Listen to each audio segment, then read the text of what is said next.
ನಮಸ್ಕಾರ ವೀಕ್ಷಕರೇ, inside rush ನ್ಯೂಸ್ಗೆ ಸ್ವಾಗತ. ನಾನು ವಿನುತಾ. ವಿಷ್ಣು ಪುರಾಣದ ಪ್ರಕಾರ ಸಂತಾನ ಲಕ್ಷ್ಮೀ ದೇವಿಯು ಲಕ್ಷ್ಮೀ ದೇವಿಯ 8 ರೂಪಗಳಲ್ಲಿ ಒಬ್ಬರು. ಸಂತಾನ ಭಾಗ್ಯ ಮತ್ತು ಕುಟುಂಬದ ಸಮೃದ್ಧಿಯನ್ನ ನೀಡುವವಳು. ಆಕೆಯ ಮಹತ್ವವು ಮುಖ್ಯವಾಗಿ ಕುಟುಂಬದ ಸಂತತಿಯ ಮುಂದುವರಿಕೆ, ಆರೋಗ್ಯಕರ ಮಕ್ಕಳ ಜನನ ಮತ್ತು ವಂಶಾಭಿವೃದ್ಧಿಗೆ ಸಂಬಂಧಿಸಿದೆ. ಸಂತಾನ ಲಕ್ಷ್ಮಿಯ ಕೃಪೆಯಿಂದ ದಂಪತಿಗಳಿಗೆ ಸಂತಾನ ಭಾಗ್ಯ ದೊರೆಯುವುದು, ಮನೆಯಲ್ಲಿ ಸುಖ, ಶಾಂತಿ, ಸಮೃದ್ಧಿ ನೆಲೆಸುವುದು ಎಂದು ನಂಬಲಾಗಿದೆ. ಸಂತಾನ ಲಕ್ಷ್ಮಿಯ ಪೌರಾಣಿಕ ಹಿನ್ನೆಲೆಯನ್ನ ನೋಡುವುದಾದರೆ, ಲಕ್ಷ್ಮೀ ದೇವಿಯು ಕ್ಷೀರಸಾಗರ ಮಂಥನದಿಂದ ಉದ್ಭವಿಸಿದವರು. ದೇವರು ಮತ್ತು ದಾನವರು ಅಮೃತಕ್ಕಾಗಿ ಸಮುದ್ರವನ್ನ ಮಂಥನ ಮಾಡಿದಾಗ ಲಕ್ಷ್ಮೀ ದೇವಿಯು ಸಂತಾನ ಲಕ್ಷ್ಮಿಯ ರೂಪದಲ್ಲಿ ಹೊರಬಂದರು.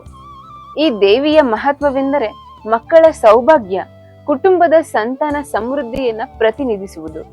ಆಕೆಯನ್ನು ವಿಷ್ಣುವಿನ ಪತ್ನಿಯಾಗಿ ಕೂಡ ಪರಿಗಣಿಸಲಾಗುತ್ತದೆ. ಸಂತಾನದ ರಕ್ಷಣೆ ಮತ್ತು ಪ್ರಾಪ್ತಿಗೆ ಸಂಬಂಧಿಸಿದಂತೆ ಸಂತಾನ ಲಕ್ಷ್ಮಿಯನ್ನ ಪೂಜಿಸಲಾಗುವುದು. ವಿಷ್ಣು ಪುರಾಣದಲ್ಲಿ ಲಕ್ಷ್ಮೀ ದೇವಿಯನ್ನು ವಿಷ್ಣುವಿನ ಶಕ್ತಿಯ ಸ್ವರೂಪವಾಗಿ ವರ್ಣಿಸಲಾಗಿದೆ. ಸಂತಾನ ಲಕ್ಷ್ಮಿಯು ಕುಟುಂಬದ ಏಕತೆ ಮತ್ತು ಸಂತಾನದ ಮೂಲಕ ಧರ್ಮದ ಸ್ಥಿರತೆಗೆ ಸಹಕಾರಿಯಾಗಿದ್ದಾಳೆ.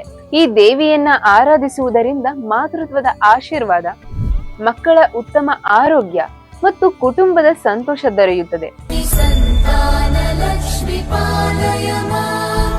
ಸಂತಾನ ಲಕ್ಷ್ಮಿಯನ್ನು ಸಾಮಾನ್ಯವಾಗಿ ಮಗುವನ್ನು ತನ್ನ ಮಡಿಲಿನಲ್ಲಿ ಕೂರಿಸಿಕೊಂಡಿರುವ ರೂಪದಲ್ಲಿ ನೋಡಬಹುದು. ಇದು ಆಕೆಯ ಸಂತಾನ ನೀಡುವ ಸ್ವರೂಪವನ್ನ ಸಂಕೇತಿಸುತ್ತದೆ. ಭಕ್ತರು ಆಕೆಯನ್ನು ಶುದ್ಧ ಭಕ್ತಿಯಿಂದ ಪೂಜಿಸಿದರೆ ಕುಟುಂಬದಲ್ಲಿ ಸಂತಾನ ಸಂಬಂಧಿತ ತೊಂದರೆಗಳು ನಿವಾರಣೆಯಾಗುವುದರ ಜೊತೆಗೆ ಧಾರ್ಮಿಕ ಮತ್ತು ಸಾಂಸ್ಕೃತಿಕ ಮೌಲ್ಯಗಳು ಕೂಡ ಮಕ್ಕಳ ಮೂಲಕ ಮುಂದುವರಿಯುತ್ತವೆ.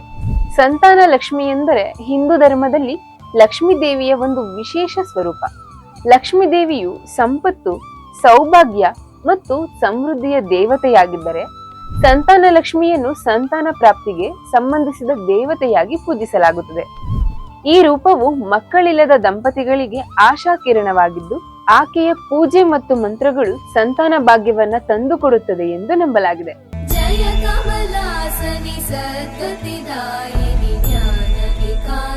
ಇನ್ನು ಪೂಜೆಯ ಮುಖ್ಯ ಉದ್ದೇಶವೆಂದರೆ, ಮಕ್ಕಳಿಲ್ಲದ ದಂಪತಿಗಳು, ವಿಶೇಷವಾಗಿ ಸ್ತ್ರೀಯರು, ಸಂತಾನ ಲಕ್ಷ್ಮಿಯ ಪೂಜೆಯ ಮೂಲಕ ಗರ್ಭಧಾರಣೆ ಮತ್ತು ಆರೋಗ್ಯಕರ ಸಂತಾನಕ್ಕಾಗಿ ಪ್ರಾರ್ಥಿಸಬಹುದು.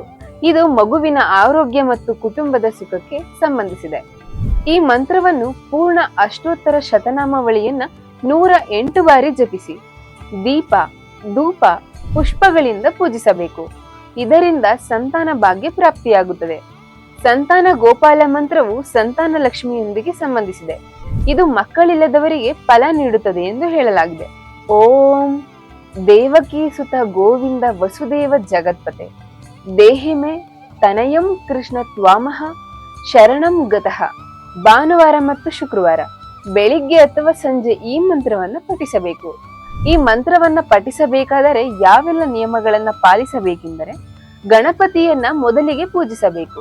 ನಂತರ 108 ಬಾರಿ ಭಕ್ತಿಯಿಂದ ಈ ಮಂತ್ರವನ್ನ ಜಪಿಸಿ ಮನೆಯ ಹೊರಗೆ ತುಪ್ಪದ ದೀಪದಿಂದ ಬೆಳಗಬೇಕು. ಈ ವ್ರತವನ್ನು 40 ದಿನಗಳ ಕಾಲ ಮಾಡಿದರೆ ಸಂತಾನ ಭಾಗ್ಯ ಪ್ರಾಪ್ತಿಯಾಗುತ್ತದೆ. ಸಂತಾನ ಲಕ್ಷ್ಮಿಯ ಪೂಜೆಯನ್ನ ಸಾಮಾನ್ಯವಾಗಿ ದೀಪಾವಳಿ, ವರಮಹಾಲಕ್ಷ್ಮಿ ವ್ರತ, ಇತರೆ ಶುಭ ದಿನಗಳಲ್ಲಿ ಪೂಜಿಸುವುದು ಉತ್ತಮ. ದಂಪತಿಗಳು ದೇವಿಯ ಸ್ತೋತ್ರಗಳನ್ನ ಜಪಿಸಬೇಕು. ಓಂ ಹ್ರೀಂ ಶ್ರೀಂ ಕ್ಲೀಂ ಸಂತಾನ ಲಕ್ಷ್ಮಿಯೈ ನಮಃ. ಧನ್ಯವಾದಗಳು.